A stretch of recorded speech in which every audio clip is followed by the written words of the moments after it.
G'day fellas and welcome to the Outback Octagon 4 halftime show. Not to be confused with Outback Octagon 5, which is currently on your screen. Excuse me, I was a bit sleepy when I did these videos and compiled them all together.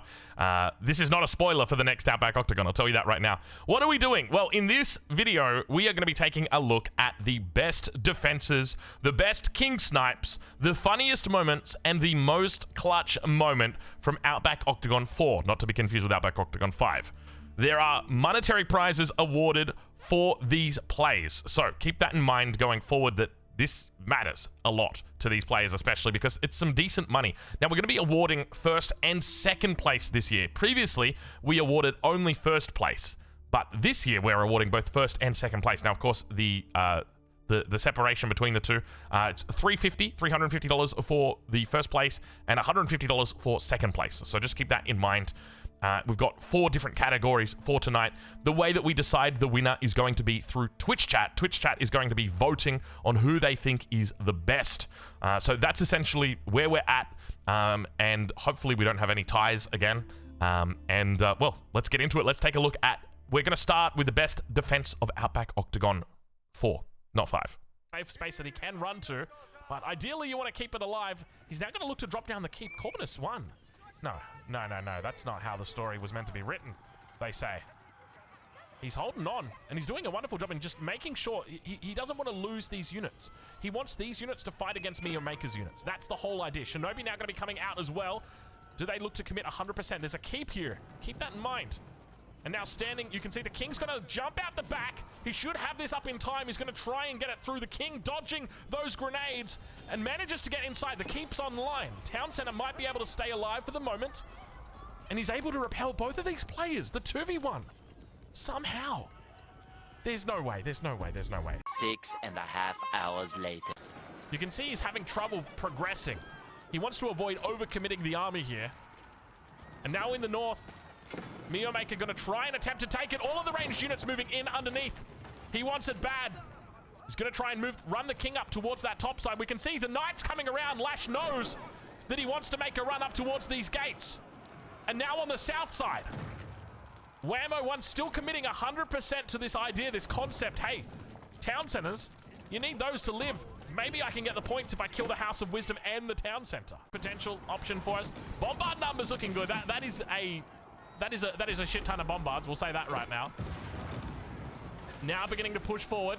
Numbers looking decent for Puppy Paw on the defense. Still sitting at max pop. 300 out of 300. He's got quite a few in queue.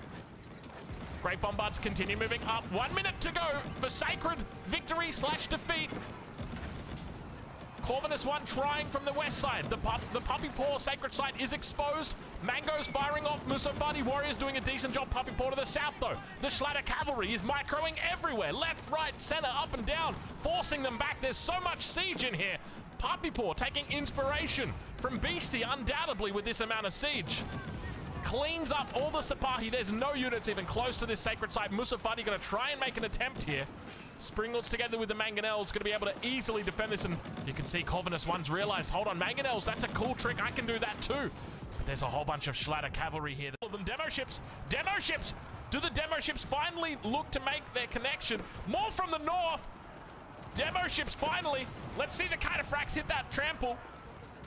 3 minutes until 1 to defeat. Cinematic mode? Why not? Let's do a bit of cinematic mode. More demo ships. 2 explosions. He can't push through. He's having trouble.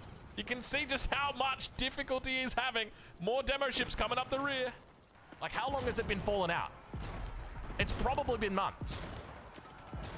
How does a power cable even fall out? Who knows? He's pushed a little too far forward right now. The horseman numbers looking promising all of a sudden for his opponent.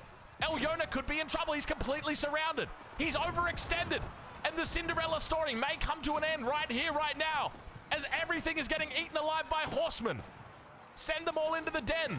It's not the dragon's den, not today. It is the horseman den. And indeed, that hand cannoneer mass has just been completely fed. You know what we were saying earlier about how, like, if you wanted to play this game safely, what you do is just take the sacred sites. Nice little safe space that he can run to. All right, those are our 4 entries for today. We've got Corvinus refusing to die. We've got the Puppy Paw excuse me. Sorry, I'm just going to bring up the list of them here so it's a little bit easier. Let me mute this so I don't have to hear myself talking. We've got Corvinus refusing to die. We've got Puppy Paw holding versus Don and Crackety. We've got Sass's demo ships. And then we've got CSO deleting 100 hand cannoneers. We've got the poll now coming up in the chat. Which way will it go? At the moment, the lead is Puppy Paw. But of course, this will change over the next 60 seconds as players vote. I think they've got 60 seconds. I'll have to double check that. Looks like it's going down a little bit slowly.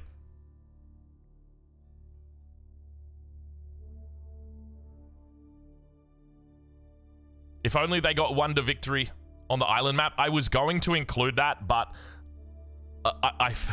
the reason I didn't include it was because I didn't feel like it was good because I felt like the attack wasn't good, if that makes sense.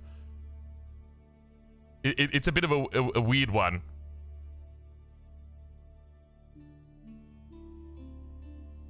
Vote in the poll, not in chat. That is right, Cal. Vote in the poll, not in the chat.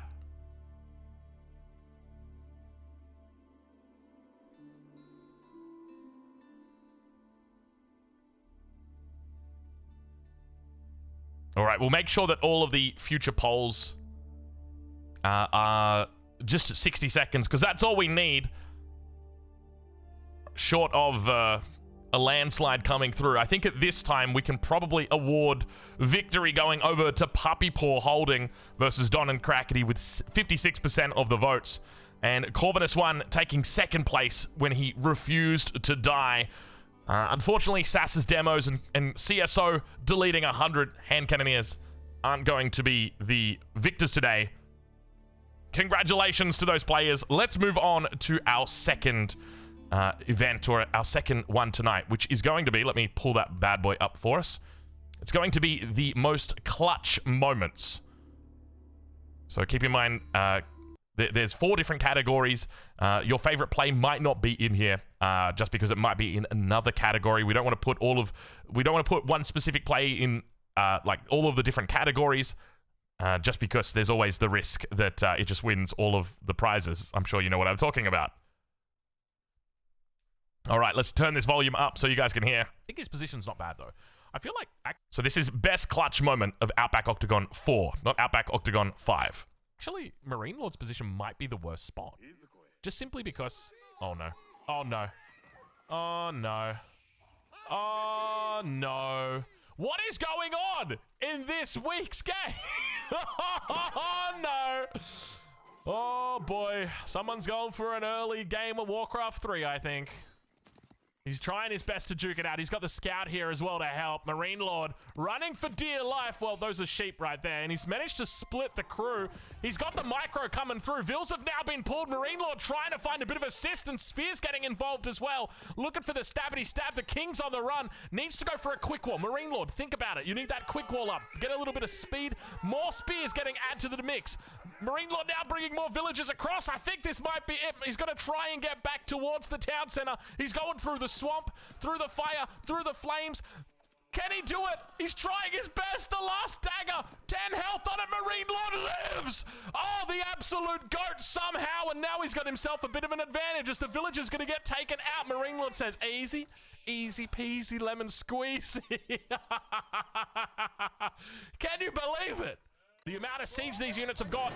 Has he popped it? There we go. Siege Festival now coming in 90 seconds. He's got 90 seconds to try and take this all out. Streltsy here, but you can see the amount of damage. He needs to pull Vils right now. There's the Vils getting pulled in to try and keep the Spaskaya Tower alive. A wall attempt from Don Ardy. He's pulling the trash, the truck, the trailer to keep it all alive. Now the scout's getting stuck in there. He's managed to turn them around. A second one comes through. Repairs on the line. Don Ardy attempting to hold while his army makes his way back across the map. Second wall attempt. Where's that army? Where are those reinforcements? They're still coming.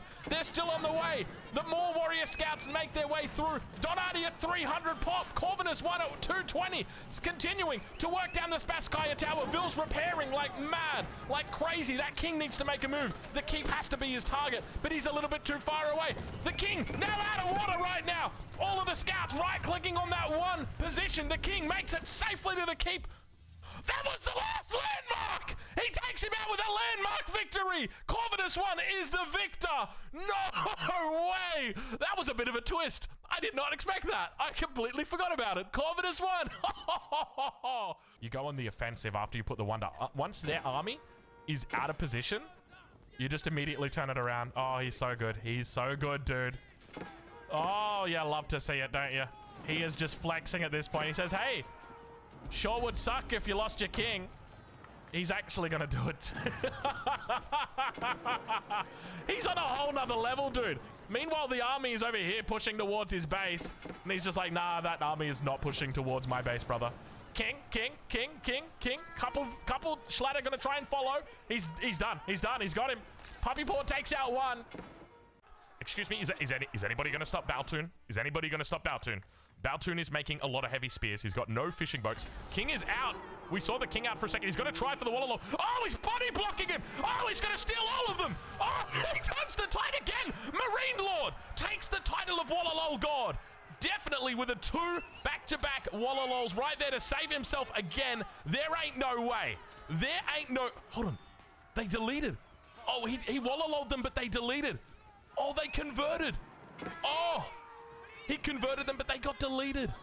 It was a very solid delete right there from Baltoon, recognizing that they were going to be converted. He deleted them, so technically they got converted. It's one of the things that happens with the delayed deleting. So you've seen like the villager jump in the town center, and then it dies while it's in the town center from a ranged attack. Exact same thing. I think his position's not bad. All right, so those are the best clutch moments of Outback Octagon 4. You'll be able to vote on them just in a second. We're just getting the poll up for you guys now. So just to go through them again, let's make sure that we keep the video playing, but we'll just mute it.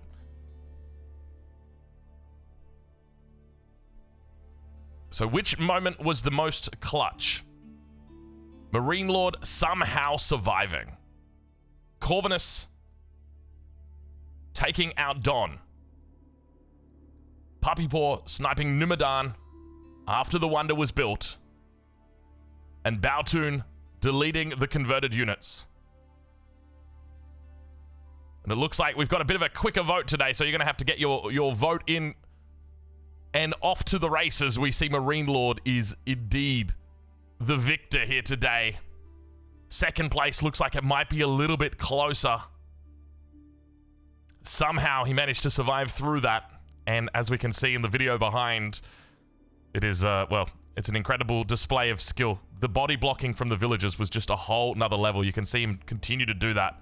And naturally, he wins this. Second place. Going to go over to Corvinus 1 for taking out Don. So he picks up a double today. Let's take a look at our third video for today. It is going to be for the funniest moments of Outback Octagon 4. Let us mute Age of Empires 4. We'll put the volume back up over here. And we'll dive straight in to our funniest moments for Outback Octagon 4. What are they saying?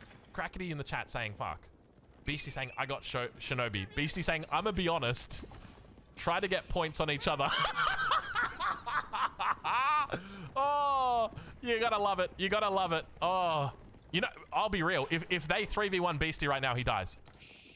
If they try to 3v1 Beastie, he will die. I love it, dude. Beastie even saying I got too much. Wow. Okay, all right. I bet. Let's see. Lash attack Beastie. Oh no. Oh no. Lash is listening to Beastie. Oh, he is such a serpent tongue. Is that what you call it? He's whispering into the ears of the enemies and saying, don't bother attacking me. Like, look at this dude. Beastie's at 155 pop. And sure, he's got a high max pop, right? And often we use that as a reference point. He's killed 4 people in the lobby. He's killed all their kings. He's got the potential to be powerful, but it doesn't mean that he's powerful right now. He still needs to scale that economy. He still needs to scale that military as well. So by whispering into the ears and getting them to fight amongst each other like this, oh, when the politician just gets a little bit too much power. Oh, you hate to see it. You hate to see it. And now, Lash v Matiz. Just let him win. He already has tons of points. Gives us all a better chance. You've got people that are dead in the lobby trying to convince the players that are alive not to not to fight against each other so that they can stay alive a little bit longer. Oh, Lash now. You can't believe it. Oh, he is so slimy, but you gotta love it. That's exactly how you play FFA. And you know, that's just part of the brilliance. When it comes to FFA, you have to be doing these things. Because if you're not doing it, then another man will. Yes. But Averly's bought himself 50 more population. And I think that's definitely one of the good things. What? Excuse me, what are you doing? Didn't we see this earlier? I swear we saw this. He's moving the king. Oh! Oh! Oh! Oh! Oh no! Core 7525 on Discord for coaching! No! No! Core 7525 on Discord for coaching! No! No, Core! Somebody stop him! Core! Turn around! Not like this, Core! No! Oh, he's realized at the last second! Oh, he's realized at the last second! Core! No! Oh, he's gone back the wrong way! All the villagers are here! Oh, does he see it? Does he see it? Does he see it? Does Numenad see it? Numenad sees it! Numenad spots it! He says, what is this king doing? What are you doing? He's gonna try and wall him in! No! No! Absolute cinema! No! Oh my god! You have just witnessed greatness! Oh my lord! Core 7... Do not contact Core 7525 on Discord for coaching. I'll say that right now. Whew. All right, there it is. We've only got 2 contestants this year for our for our funniest moments. So it means both of them do get a prize. So feel free to vote on whichever one you think is the funniest. But both of them will be rewarded. I couldn't find any other funny moments, so I don't know whether my sense of humor's just gone or whether there was just not that many funny moments this year. I guess that's one of the things when the games are a bit shorter, there's not as many funny moments because, well, there's less moments, right? All right, let's take a look and see which moment you guys think was the funniest. And it looks like we've got an early lead coming out to Core, and I suspect that's probably going to remain the way as Core makes a minor error at 85% right now. So congratulations going over to Core for that error. You may not have made it to the grand finals, but at least you won that one. Well played, brother. Well played. Let's take a look at our final category for tonight. It is going to be King Snipe moments for Outback Octagon 4. Let's turn up our volume so you guys can hear it. Turn down the volume in the background and let's take a look at what we've got. Out of water. It's that classic. I remember when I was a kid playing that game. You play it in the pool and the fish was out of water. It's a classic case. King now coming down around the top side, looking to make a connection. Is he going to be able to crowd it around the men-at-arms? He could look for a swing. You can see the Knights. He's trying to make it so that he gets the last hit. Oh, he's going to get it! He steals it away. Myriad grabs first blood, denying it from B, and naturally, B is going to be very angry. He's coming straight towards. It is in play. He could look for it, but he's got a beautiful surround here. The king almost certainly going to be going down, and it's going to be going over to kill Jadi here. He's got the perfect surround. There's ranged units. Myriad looking for a second snipe. He finds it again. He's denied the kill from Kill Jadi, this time picking off B, the initial player he stole the kill off. This guy is an absolute thief, and I'm all for it. 2 sneaky kills for Myriad. Oh, you love to see it. I said, we've got Corvinus 1. Ladies and gentlemen, welcome to Outback Octagon 4. Today, we've got a bit of a party. All 6 players, or at least 6 players, all on this right side of the map. 2 players over on the left side of the map. There's going to be a lot of action here early on. There's going to be action early on. There's going to be action early on. Don't say I didn't say it. Don't say I didn't say. If you bring your king out here, there's a chance he can get surrounded. And that's exactly what we've got here. 5 minutes. Before 5 minutes in the game, it's all over Red Rover right here for Louis MT. Good night, sweet prince. Corvinus takes the +1. Where are they? Where are they? I think Marine Lord has done it. in the end, is able to take the victory over the top of the beast. It was a beautiful defense from Beastie. A wonderful strategy and such a smart move. Absolutely. I want to give credit right now to our map maker, Caillou. He has hooked this map up, and it is absolutely god tier. This was beautiful. This was amazing to watch. I think it really adds quite a dynamic. Oh no! No! Beastie! I want the Joan of Arc! Beastie with the Joan of Arc! No way! Get out now!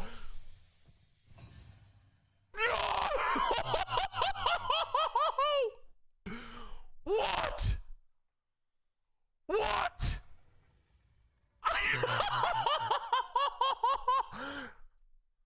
All right, there it is, folks. That is it for Best King Snipe. Which one was best? I wonder which one is possibly going to win with 92% of the points at the moment, or 92% of the votes at the moment. It looks almost certainly like it's going to be Beastie slipping it in the back door. We've got a little bit of a split between Corvinus and Myriad. Myriad getting the back-to-back king kills in the early stages of the game. Definitely a nice little touch right there from him. And Corvinus 1 getting that famous early game kill and just rolled it into a victory. Gave him complete isolation. Which way is it going to go? Because those two are down to the line. I think we know who's going to win here, but who's getting second place? It looks like Myriad taking a slight lead over Corvinus 1 right at the end there. And it looks like Myriad is going to be able to take it over Corvinus 1. Ladies and gentlemen, that is our halftime show for Outback Octagon 4. Not to be confused with Outback Octagon 5. I'll say that right now. I hope you've enjoyed these plays. Congratulations to the players that were victorious. And it's time to continue on with the show. If you're watching this on YouTube, thank you for watching. And we'll catch you in the next one.